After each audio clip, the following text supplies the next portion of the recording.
En la madrugada del 6 de julio de 1988, México se preparaba para elegir a su nuevo presidente. Las urnas comenzaban a llenarse, la expectativa era alta y la historia parecía moverse hacia un cambio. Pero de pronto, el sistema se cayó. Ese día, no solo se apagaron las computadoras del conteo electoral, también comenzó una era marcada por el ocultamiento, la simulación y el pacto silencioso del poder. El fraude no fue un accidente, fue el acto fundacional de una presidencia construida sobre cenizas de legitimidad. Carlos Salinas de Gortari no solo tomó el poder, lo moldeó a su imagen. Bajo su mandato, el país fue entregado al capital privado, las instituciones fueron reducidas a instrumentos de control y las voces disidentes silenciadas con eficiencia quirúrgica. Hablar de él se convirtió en un tabú, denunciarlo en un acto peligroso, porque durante 6 años México fue gobernado no solo por un hombre, sino por una red de influencias, privilegios y pactos inconfesables. ¿Qué se esconde detrás de las privatizaciones que marcaron su mandato? ¿Quiénes se enriquecieron a la sombra del poder? ¿Y por qué, décadas después, su nombre sigue siendo sinónimo de temor y silencio? En este episodio de Ecos del Pasado, Historias que Resuenan, abrimos los expedientes de una de las presidencias más controversiales de la historia moderna de México, desde el fraude electoral de 1988 hasta el pacto de impunidad que aún condiciona a toda una generación política. Privatizaciones, asesinatos políticos, censura mediática, nepotismo y un legado que, lejos de extinguirse, parece haber echado raíces profundas en el alma del sistema. Y aunque su nombre aún aparece en los libros de historia como el gran modernizador, en las calles resuena otro rumor, que su sombra nunca se ha ido, que el verdadero poder sigue estando donde siempre ha estado, en el silencio. Prepárate para descender al corazón del poder, allí donde todo se ve limpio, pero nada huele bien. ¿Qué sucede cuando el pasado se niega a ser olvidado? En Ecos del Pasado, Historias que Resuenan, desenterraremos relatos que han quedado sepultados en la memoria de la humanidad. Acompáñanos en un viaje a través del tiempo, donde cada episodio te revelará un secreto, una historia que aún resuena en los ecos del ayer. ¿Estás listo para escuchar lo que la historia tiene que decir? De Harvard al poder, el ascenso del presidente imposible. Mientras México transitaba los años finales de la Guerra Fría, entre las aulas más exclusivas de Harvard se preparaba en silencio el hombre que llevaría al país a una nueva era o al borde del abismo. Carlos Salinas de Gortari no era un político improvisado, doctor en economía por la Universidad de Harvard y con estudios en administración pública en el MIT. Era parte de una élite tecnocrática cuidadosamente cultivada desde las entrañas del Estado mexicano. Para muchos, representaba la esperanza de modernización, eficiencia y racionalidad frente a un sistema político saturado de clientelismo y corrupción. Para otros, era la perfecta fachada de un poder aún más centralizado, frío y peligroso. Desde joven, su camino estuvo marcado. Hijo de Raúl Salinas Lozano, exsecretario de Industria y Comercio durante el sexenio de Adolfo López Mateos, Carlos heredó no solo el apellido, sino las conexiones, la visión tecnocrática y el acceso privilegiado al círculo más cerrado del priismo. Su familia representaba la transición de un PRI populista a uno tecnocrático, más preocupado por los números que por las demandas sociales. La carrera del hijo parecía una copia de la del padre. Ambos habían estudiado en Harvard, se habían formado en la Secretaría de Hacienda y habían alcanzado una secretaría, pero el hijo superaba al padre en varios aspectos. Tenía una maestría en Administración Pública, así como otra maestría y un doctorado en Gobierno y Política Económica. Cita: México, biografía del poder, de Enrique Krause. A inicios de los años 80, Miguel de la Madrid, también tecnócrata y egresado de Harvard, llegó a la presidencia con la misión de estabilizar una economía en ruinas tras la crisis del 82. Pronto, Salinas de Gortari, entonces un joven subsecretario, se convertiría en su colaborador más cercano, su delfín ideológico y, eventualmente, su sucesor. En 1987, cuando el PRI se encontraba dividido entre sus viejas bases populares y la nueva élite liberal, Miguel de la Madrid impuso a Salinas como candidato a la presidencia. No hubo una consulta ni contienda interna real. El dedazo se disfrazó de modernidad y la decisión fue tomada en los pasillos cerrados del poder, donde el pueblo no tenía voz. Los medios de la época vendieron su imagen como la del hombre moderno, que salvaría a México del caos económico, pero en las calles las cosas eran distintas. El malestar crecía, la inflación se disparaba y por primera vez en décadas la posibilidad de que el PRI perdiera una elección se volvió real. La noche del 6 de julio de 1988, México se paralizó. Las computadoras del conteo electoral se cayeron, el sistema colapsó, las cifras desaparecieron y el régimen priista entró en pánico. Cuando el sistema volvió, Carlos Salinas de Gortari había ganado por un margen tan estrecho como increíble. El candidato de la oposición, Cuauhtémoc Cárdenas, denunció el fraude y millones de mexicanos lo creyeron. El país había sido testigo de un robo a plena luz del día. Años después, Manuel Bartlett, entonces secretario de Gobernación y encargado del conteo, lo reconocería en una entrevista. El exsecretario de Gobernación precisó que no fue por medio de fraude cibernético, sino por la manipulación de cifras y después por la destrucción de las boletas tras un acuerdo con el PAN y la complicidad de dirigentes del entonces Frente Democrático Nacional, que postuló a Cuauhtémoc Cárdenas. Cita, Periódico Reforma. Salinas no ganó en el 88. Bartlett, de Claudia Salazar. El PRI había cometido un crimen político perfecto y al frente del nuevo régimen se encontraba un hombre sin legitimidad, pero con todo el poder. Carlos Salinas no ganó la presidencia, la tomó y a partir de entonces no solo gobernó, controló, disciplinó y silencio. Silencio mortal. Opositores y medios en el sexenio de hierro. Carlos Salinas de Gortari no necesitaba alzar la voz. Su mandato no se construyó con estridencias, sino con una frialdad quirúrgica. Llegó al poder con la legitimidad rota, pero no tardó en demostrar que lo que le faltaba en respaldo popular lo compensaría con una maquinaria política implacable.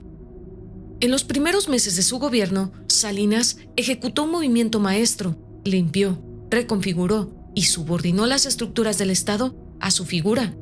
Los viejos caciques priistas fueron desplazados o asimilados. Gobernadores, sindicatos, empresarios, medios de comunicación, todos entendieron rápido que se trataba de un presidente diferente, no un administrador del sistema, sino un arquitecto del control total. A diferencia de sus antecesores, Salinas entendió que el poder no se comparte. Desde Los Pinos se gobernaba con un círculo reducido, opaco y vertical. Las decisiones no pasaban por el gabinete, sino por él y su entorno más íntimo. Su hermano Raúl, su secretario de Hacienda, Pedro Aspe, y un grupo selecto de operadores que tejieron una red de lealtades, favores y amenazas que aún hoy siguen vivas. En ese entorno, los disidentes eran estorbosos y algunos de ellos terminaron muertos.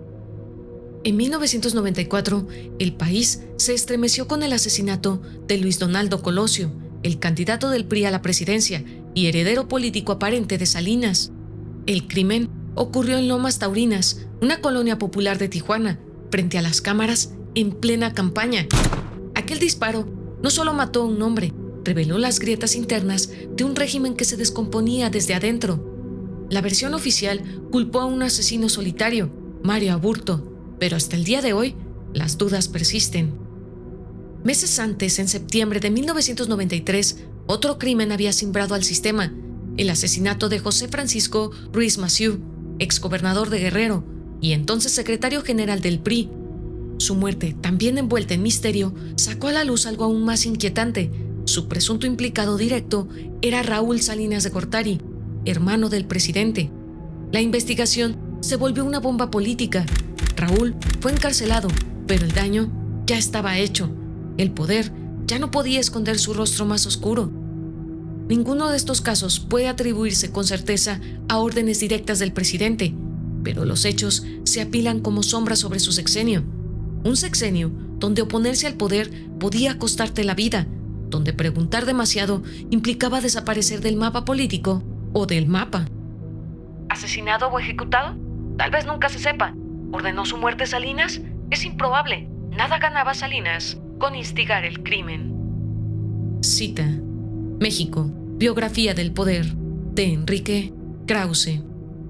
La otra gran arma del régimen fue el control de los medios de comunicación. Desde el inicio de su gobierno, Salinas entendió que la narrativa lo era todo, y para construirla necesitaba aliados.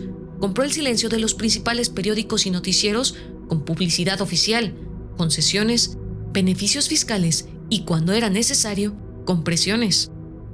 Noticieros como el de Jacobo Saludowski, en 24 horas, evitaban preguntas incómodas, omitían protestas sociales y celebraban cada anuncio presidencial como si se tratara de una victoria histórica.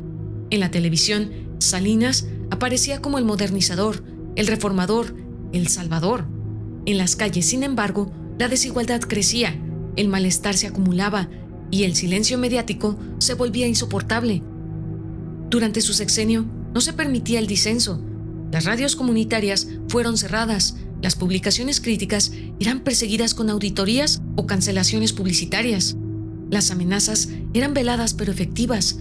Muchos periodistas sabían que había límites que no podían cruzar y quienes lo hicieron pagaron el precio. Algunos fueron despedidos, otros exiliados, unos más silenciados para siempre. El régimen no necesitó instaurar una dictadura formal, le bastó con sembrar el miedo. Así gobernaba Salinas, con puño de hierro bajo un guante blanco, siempre elegante, siempre pulcro, siempre calculador, pero con una mirada fría que nunca perdonaba la insubordinación. No necesitó cárceles llenas ni balas en las plazas, le bastó con controlar la agenda, dictar la narrativa y aislar a quien osara desafiarlo. Pero el costo fue alto, muy alto, porque mientras en la superficie todo parecía ordenado, en el subsuelo político comenzaban a acumularse los cadáveres del poder. Privatización del futuro, el gran saqueo salinista. Apenas instalado en la presidencia, Carlos Salinas de Gortari tenía un plan claro: transformar la economía mexicana, no mediante una reforma estructural progresiva ni una transición democrática del aparato productivo.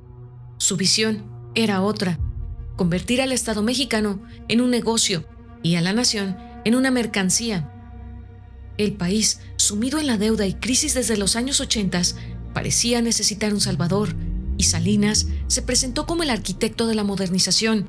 Pero esa modernización pronto reveló su verdadero rostro: una privatización sin precedentes, ejecutada con velocidad, secretismo y favoritismo. Entre 1988 y 1994, el Estado mexicano vendió más de 1,100 empresas públicas, entre ellas Telmex, bancos nacionales, ingenios azucareros, aerolíneas, siderúrgicas, fertilizadoras, líneas ferroviarias y hasta minas. Lo que se había construido durante décadas con dinero público, infraestructura, empleo, seguridad energética y alimentaria, fue entregado al capital privado, muchas veces a precios simbólicos. Uno de los casos más representativos fue la venta de Telmex en 1990. El monopolio estatal de telecomunicaciones fue adjudicado en subasta al grupo de Carlos Slim, en consorcio con empresas extranjeras. El precio, $1,760 millones. Aunque se anunció como un éxito, lo cierto es que Telmex fue evaluado muy por debajo de su valor real y otorgado sin mecanismos efectivos de competencia.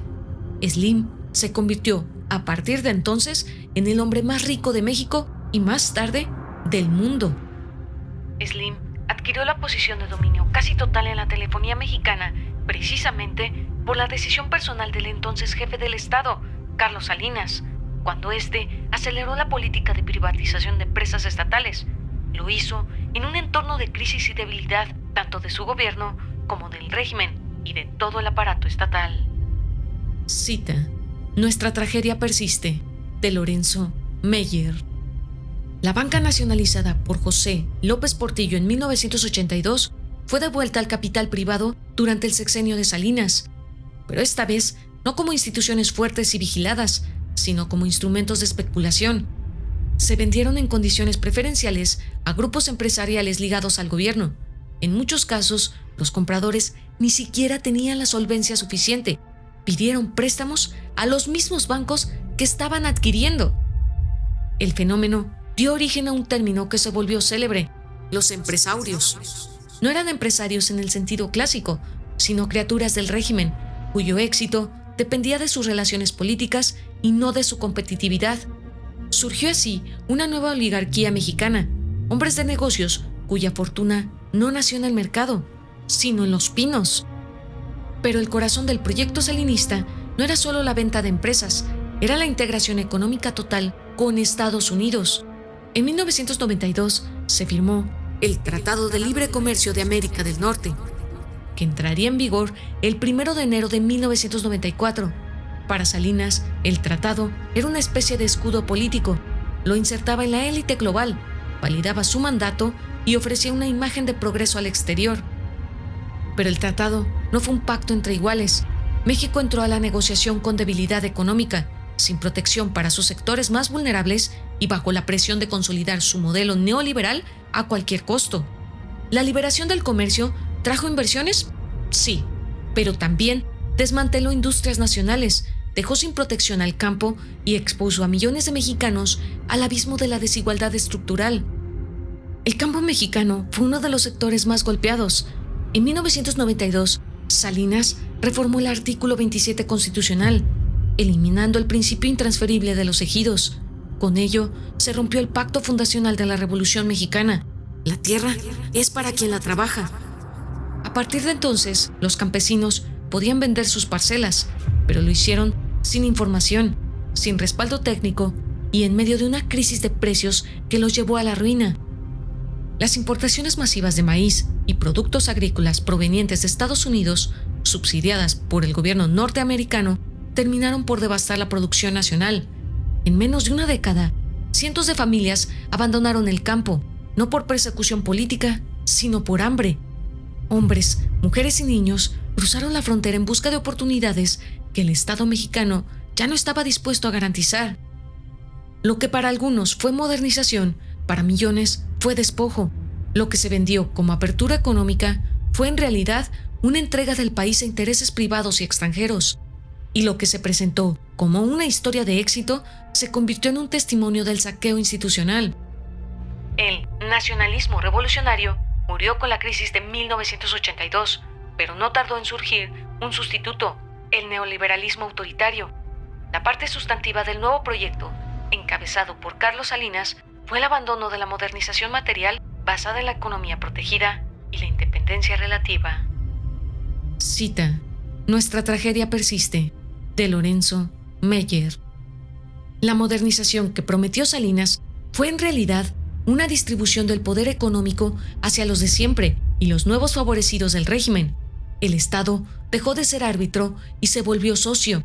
La riqueza se concentró, el campo se vació y la brecha entre los que todo lo tenían y los que todo lo perdieron se volvió abismal. Pero si el saqueo fue escandaloso, más alarmante aún fue la impunidad con la que se llevó a cabo, porque no se trató solo de decisiones económicas, sino de una forma de gobernar donde los lazos familiares, los pactos ocultos y la complicidad silenciosa tejieron la verdadera red del poder.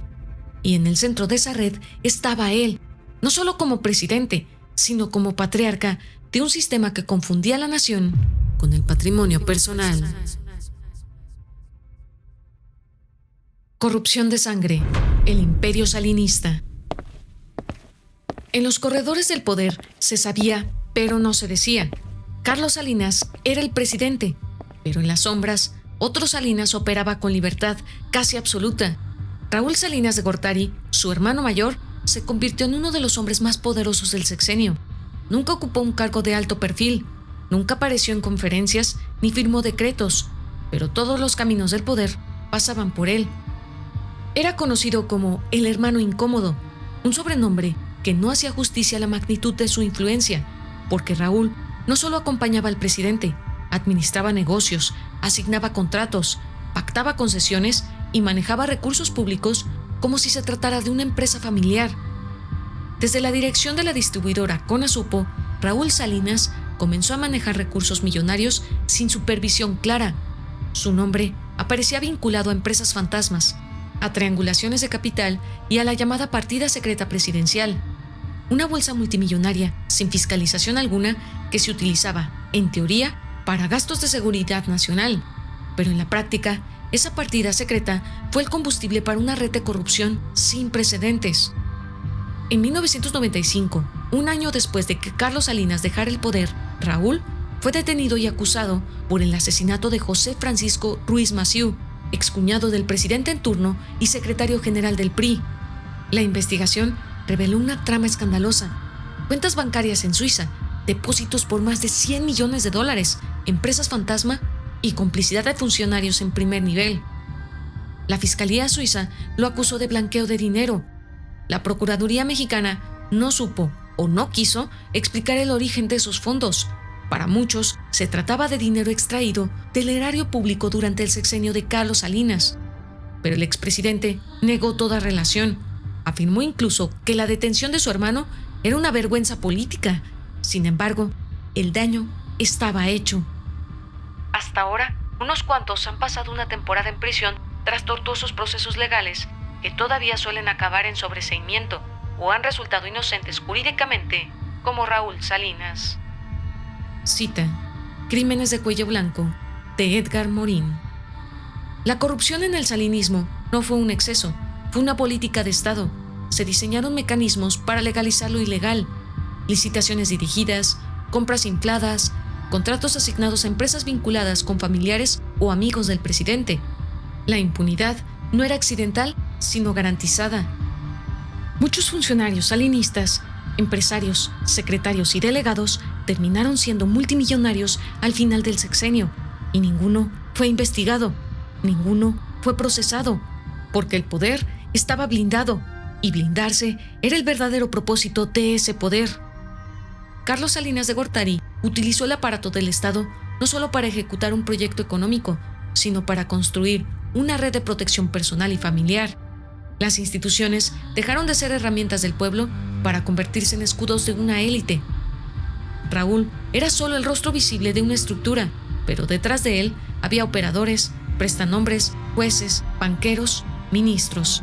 Todos parte de una maquinaria diseñada para una sola cosa: garantizar que ningún miembro del círculo salinista tuviera que rendir cuentas jamás. Y así ocurrió. A pesar de todas las pruebas, Raúl Salinas salió libre años después. Fue absuelto por delitos fiscales. Las cuentas en Suiza fueron descongeladas. El dinero nunca regresó a México y el apellido Salinas siguió intacto. El nepotismo en México no comenzó con Carlos Salinas, pero bajo su mandato se convirtió en la forma más eficiente de gobierno: gobernar para los suyos, desde los suyos y entre los suyos. El país entero fue reorganizado como un patrimonio familiar, donde los cargos eran favores, los recursos botín y la justicia un privilegio negociable. El guión roto, la impunidad del salinismo. Carlos Salinas de Gortari sabía que su poder no terminaría al dejar la presidencia. Lo que construyó durante 6 años no era solo un gobierno, era un sistema diseñado para sobrevivir a su ausencia. En 1994, mientras el país se preparaba para una nueva elección, Salinas ya había comenzado a diseñar su salida controlada, asegurando que su legado, su red y su blindaje institucional permanecieran intactos. La elección del candidato del PRI parecía una jugada precisa. Luis Donaldo Colosio, cercano a Salinas, joven, carismático, con buena relación con los empresarios y un discurso capaz de calmar las aguas tras años de reformas agresivas. Pero Colosio cometió un error, rompió el guión. El 6 de marzo de 1994, en el Monumento a la Revolución, pronunció un discurso que hizo temblar la estructura del salinismo. Dijo que veía un México con hambre y sed de justicia, donde el poder presidencial ya no podía ser el poder de un solo hombre. Con esas palabras, se desmarcó de Salinas y firmó su sentencia política. 20 días después, Colosio fue asesinado en Lomas Taurinas, Tijuana. La versión oficial señaló a un asesino solitario, Mario Aburto, Pero las inconsistencias del caso, la opacidad de la investigación, la manipulación de pruebas y la desaparición de testigos construyeron una verdad paralela, que Colosio había sido eliminado por romper con el proyecto del salinismo. No podemos afirmar quién dio la orden, pero lo cierto es que Colosio era un riesgo para el sistema. Quería abrir los candados del poder, enfrentar la desigualdad generada por las reformas y recuperar el rostro social del PRI, y eso, en un régimen acostumbrado al control total, era intolerable. Con su muerte, México perdió la oportunidad de realizar de manera tersa y ordenada su transición democrática, la que debería haberlo convertido en un país capaz de sublimar su imaginación e incapaz de negarse a sí mismo. Cita: Colosio, el futuro que no fue, de Alfonso Durazo. Tras el asesinato, el presidente Salinas designó como candidato emergente a Ernesto Zedillo, coordinador de la campaña de Colosio.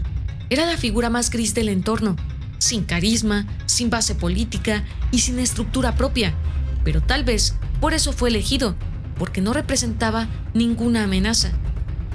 Sin embargo, al llegar a la presidencia, Zedillo no siguió el libreto. En lugar de proteger al salinismo, abrió expedientes, permitió investigaciones y se deslindó públicamente de su antecesor. Lo llamó expresidente, sin ningún honor. Lo responsabilizó, aunque sin nombrarlo directamente, de la crisis económica que estalló en diciembre de 1994, conocida como el Error de Diciembre.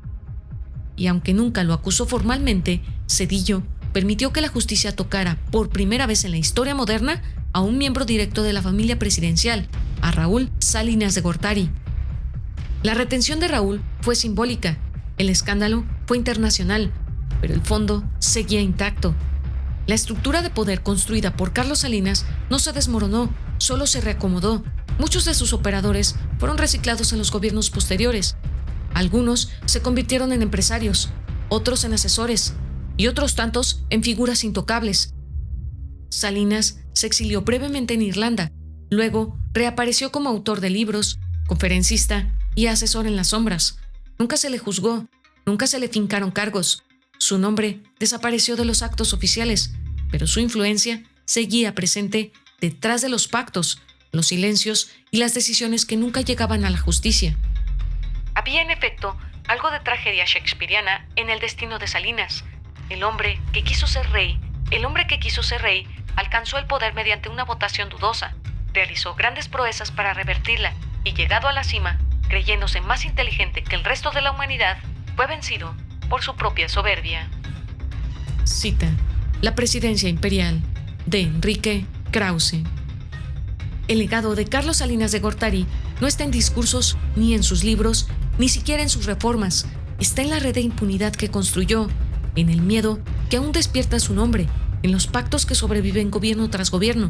No dejó un país más moderno, dejó un país más desigual, más desconfiado y más roto. Y mientras sus enemigos se desmoronaron uno a uno, Muñoz Rocha, Ruiz Massieu, Colosio, Aburto, hasta su propio hermano, él permaneció, siempre intacto, siempre ausente, pero nunca lejos. El regreso del fantasma, Salinas y el poder que nunca se fue. Cuando Carlos Salinas de Gortari dejó la presidencia en diciembre de 1994, lo hizo rodeado de escándalos, asesinatos, crisis económica y un país al borde del colapso.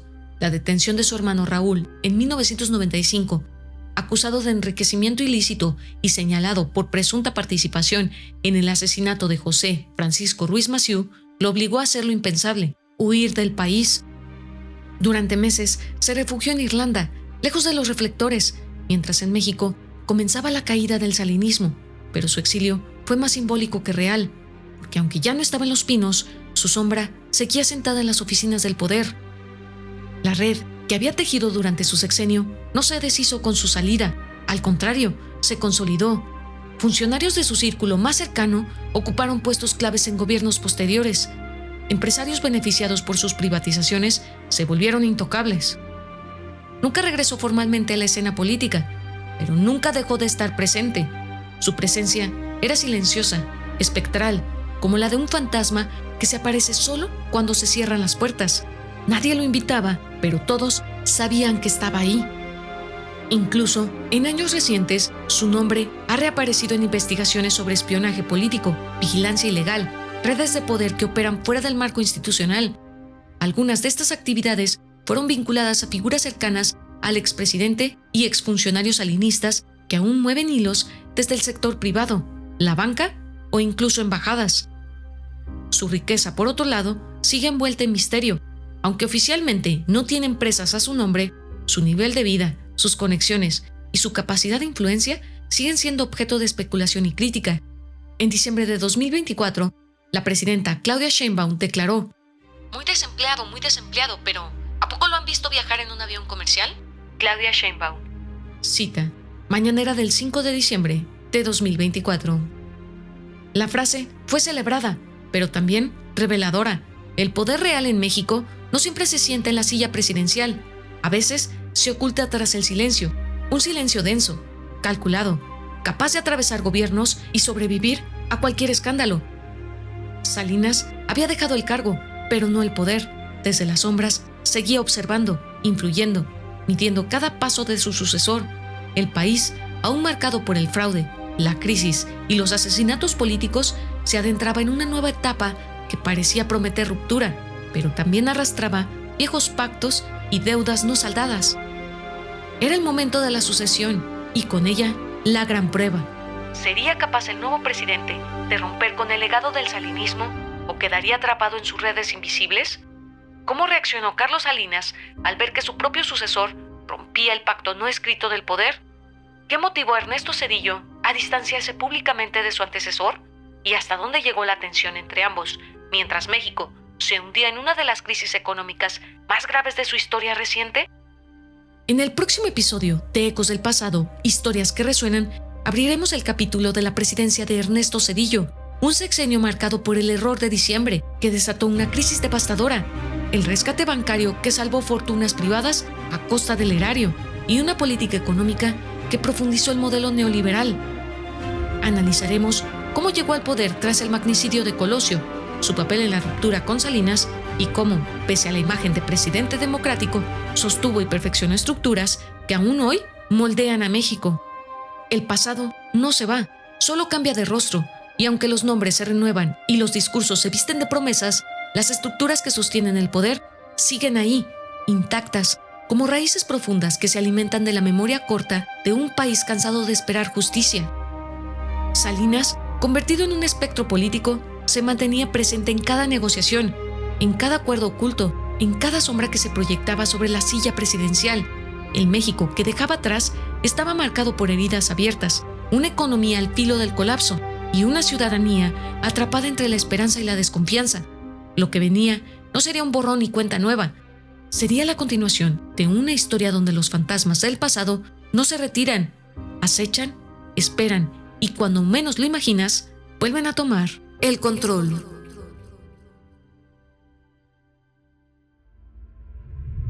Recuerda, el pasado no es solo un registro de lo que fue, sino una parte viva de lo que somos. Cada historia que compartimos en Ecos del Pasado es un recordatorio de que el tiempo puede sepultar los hechos, pero nunca podrá silenciar sus ecos. Si has sentido la vibración de estas historias en tu interior, si has escuchado el llamado del pasado, te invitamos a unirte a nosotros en nuestro próximo episodio, porque aún quedan muchos ecos por descubrir, muchas historias por desenterrar, y juntos seguiremos explorando las memorias que resuenan en los rincones olvidados de la humanidad. Hasta entonces, mantén los oídos atentos y la mente abierta, porque nunca se sabe cuándo el pasado volverá a hablar.